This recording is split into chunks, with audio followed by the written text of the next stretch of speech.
दोस्तों, आज मैं आपको एक ऐसी घटना के बारे में बताने जा रहा हूं, जहां एक पड़ोसी अपने ही पड़ोसन के बार बार इशारों में मनमस्त होकर आधी रात को उसके घर के अंदर कूद गया।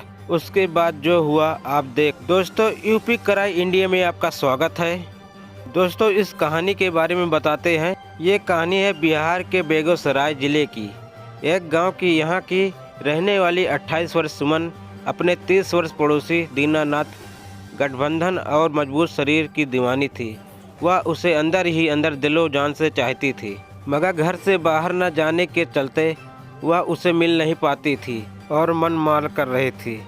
उधर उसका पड़ोसी दीनानाथ भी सब कुछ जानता था कि हमारी पड़ोसन सुमन मुझसे बहुत प्यार करती है, मगर घर से बाहर नहीं जाने के चलते वह मुझसे मिल नहीं पाती है, क्योंकि दोनों अक्सर इशारों में एक दूसरे से। एक दिन की बात है, जब शाम के 5 बजे रहे थे और दीनानाथ की पड़ोसन सुमन किसी काम से अपनी छत पर आई हुई थी, तो उसका पड़ोसी दीनानाथ भी उसे देखकर अपने छत पर चढ़ गया और इशारों में अपने पड़ोसन सुमन को अपनी छत पर बुलाने लगा। तभी उसकी पड़ोसन सुमन भी मौका देखकर उसके छत पर पहुंच गई, क्योंकि दोनों का छत एक दूसरे के छत से सटा हुआ था, और बोली, कहो ना पड़ोसी जी, किस लिए मुझे बुलाए हो? ये बताओ पड़ोसन जी, कब तक तुम अपनी मदहोश करने वाले इशारों से मुझे पागल बनाती रहोगी? कुछ करो ना, क्योंकि अब तुमसे मिले बिना मुझे रहा नहीं जाता। जवान पड़ोसी की मुंह से ऐसा शब्द सुनते ही उसकी पड़ोसन सुमन बोली, तो कौन रोक रहा है? जान तुम्हें आ जाओ ना। आज आधी रात को अपने साथ मुझे भी खुश कर दो, क्योंकि तुम तो जानते हो हमारे पति जी कई महीनों से परदेश में हैं और हमारे ससुर जी घर के बाहर बरामदे में सो रहे हैं। ऐसे में मौका बहुत अच्छा है। मैं रात को घर के पीछे वाला दरवाज़ा खोल दूंगी और तुम उसी दरवाजे से आकर मुझे खुश करके चले जाना। तो वह कहने लगा, ठीक है पड़ोसन, सच अगर ऐसी बात है तो तुम चिंता बिल्कुल भी न करो, बस रात हो जाने दो, फिर देखो मेरा कमाल तुम्हें किस तरह खुश करता हूँ। ऐसा कहकर पड़ोसी दीनानाथ तुरंत अपनी छत से नीचे उतर आया और आधी रात होने का इंतजार करने लगा। अब जैसे ही धीरे धीरे समय बीता और रात के 12 बजे, तो ऐसे ही पड़ोसी दीनानाथ तुरंत अपने पड़ोसन सुमन के घर के पीछे पहुंच गया और दरवाजे के रास्ते से उसके घर के अंदर प्रवेश कर गया।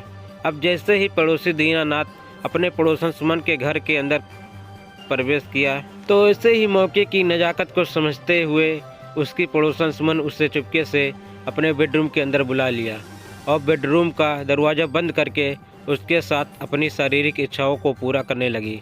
रात का समय था, सुमन के परिवार वाले भी सभी गहरी नींद में सो रहे थे। बस इसी मौके का फ़ायदा उठाकर सुमन तुरंत अपने पड़ोसी दीनानाथ के साथ अपनी रातें रंगीन करने लगी, यानी अवश्य संबंध बनाने लगी। कुछ देर बाद अवश्य संबंध बनाने के बाद जब दोनों का बदन हल्का हुआ, तो दोनों एक दूसरे से प्यार भरी बातें करने लगे। पड़ोसन और पड़ोसी दोनों आपस में प्यार भरी बातें कर ही रहे थे, तभी इसी बीच उनकी कुछ आवाज़ें रूम से बाहर आने लगी, जिसके चलते बगल के रूम में सो रही सुमन की नंद रीना को सुनाई दी। अब जैसे ही रीना अपनी भाभी की सुमन के रूम से कुछ अजीबो-गरीबो किस्म की आवाज़ को सुनी, तो वैसे ही वो चकित रह गई और अंदर ही अंदर सोचने लगी कि भैया तो हमारे कई महीनों से परदेश में हैं, फिर पुरुषों की आवाज़ें हमारी भाभी के रूम से कैसे आ रही है? कुछ तो दाल में काला है।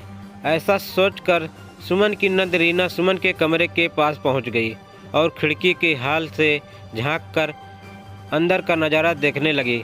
अब जैसे ही सुमन अपने भाभी के रूम के अंदर का नज़ारा देखी, तो ऐसे ही गुस्से से क्रोधित हो गई, क्योंकि वह देखी कि हमारी भाभी सुमन हमारे ही पड़ोसी दीनानाथ के साथ बेडरूम के अंदर ही नज़ारा देखकर वह तुरंत अपनी भाभी के रूम का दरवाज़ा बाहर से बंद कर दिया और अपने माता पिता को जगाकर अपनी सुमन भाभी के रूम में के पास ले आई।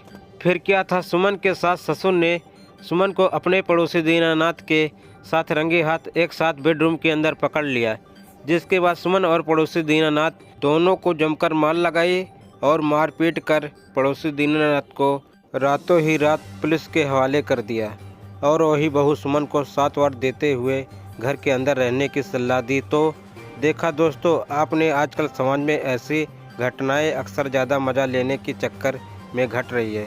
इसलिए आप आपराधिक मानसिकता को समझें और अपने परिवार को सुरक्षित रखें। फिर मिलेंगे दोस्तों अगली वीडियो में।